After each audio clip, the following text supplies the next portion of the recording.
Gracela Gregorio, 53.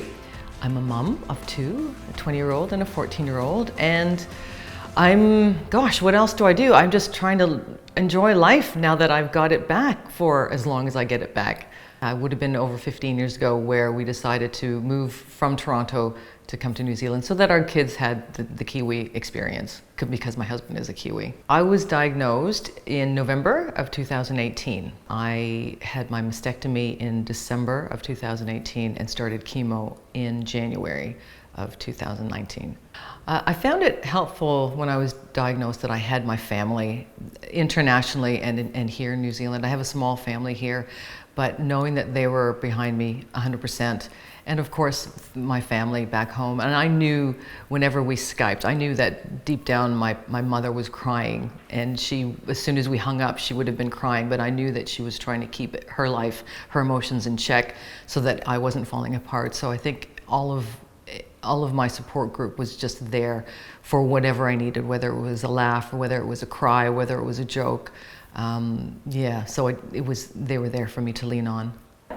So the other thing that I wanted to do that I've never done before was bodybuilding. When I was going through the chemo, I remember vividly, it was the third chemo session that I went to, and I remember after a steroid-induced nap thinking, oh my gosh, watching this stuff, this toxic concoction drip into me, thinking, I've got to do something, otherwise my body's just going to deteriorate. And I thought to myself, okay, do I run another marathon? No, because the chemo would have just, made my body very fragile.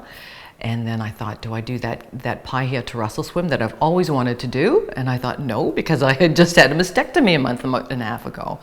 And so I was at the time still going to the gym, still able to go to the gym while I was on the chemo. And I thought, you know what, I'm going to do a bodybuilding competition.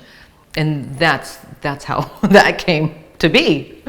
And I'll do my third one and my last one coming up in July. But that's how I got into that. And I think it was just knowing that my body could be strong again and looking great, because, when you don't have the hair and the eyebrows, you don't feel so great. And the breasts, yeah, for sure. And now I feel like I look great. We'll see. And the other thing that I've learned again about myself throughout this whole situation is that I can actually do things. And I've made some changes in my life that hopefully will allow me to not stress out about things so much, and will allow me to become a little bit healthier internally, and be able to not stress the small things.